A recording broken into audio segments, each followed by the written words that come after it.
Hi everybody, it's Sam here with 50 Seconds of Shade. I have been absent for most of the season, just like talent has been. I decided that I wasn't really gonna focus on vlogging this season. There are only so many times that you can like look at something that someone has stapled together in 8 hours and be like, oh my god, yeah, I totally see what they were going for. Anyways, I decided to rock my Nasty Woman oats today and also my natural Nasty Woman hair. I'm growing it out to donate to children with cancer, and also someone once told me he's so obsessed with his hair, I hope he goes bald. Well, guess what? I'm going bald for charity. So the challenge on Project Runway this week was to use menswear inspired fabrics, which isn't a thing in 2017, to create bottom of the line JCPenney wear. I'm gonna start with Margarita. Congratulations for winning the challenge and for having a dress produced by JCPenney and sold for half price the first night it went out, because there's no such thing as a full price garment in retail fashion anymore. As far as the challenge goes of like using like a menswear inspiration to go, hi, oh my god, it's my co-host. If you can find me a shadier bitch than this, you can't. Hello.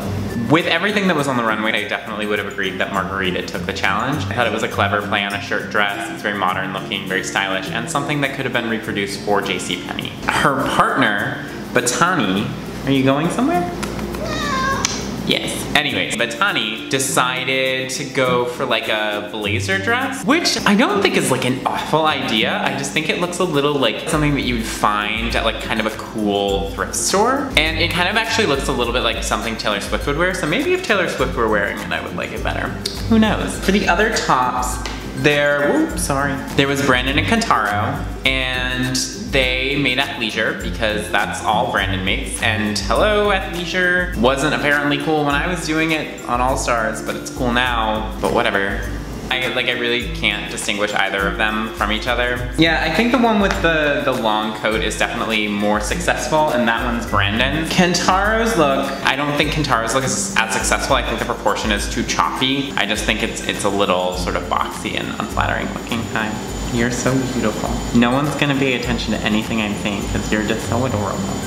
Kenya and Amy's little collaboration I don't think was very successful. Kenya's was honestly way too basic. It had no personality, the skirt was nothing. I mean, the shirt was fine, but I would have loved to see it with some big, wonderful wide leg pants to just really go somewhere. And Amy's, I actually kind of love because it looks like if Salvador Dali had painted Hillary Clinton, which I think Ayanna and Michael, their looks were like kind of like lazy looking. I love Ayanna's style, but I really do not think that this was a great look to go for. I just think it looks too dated and done, and I hate to use this word, but like old. I think she's been able to turn out some really stunning, modest looks, so I don't think it's the modesty. I just think that there's not enough design in this particular look. I think that they probably should have been on the bottom for Michael's look. I will remind everyone that Michael is one of my favorites as he started,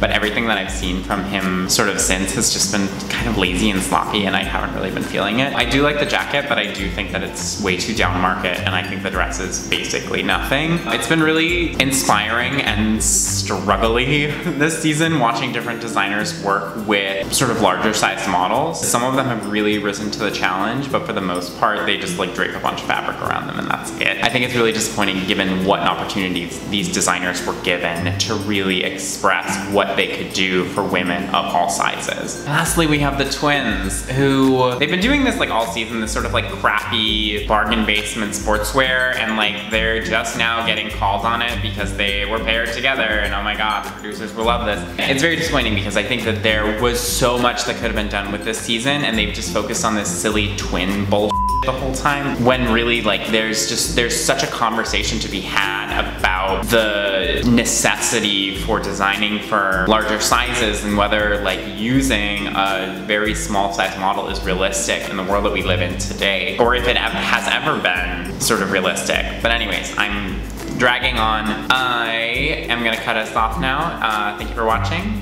I hope that you've enjoyed me and Ivy, and I will see you next week. Bye.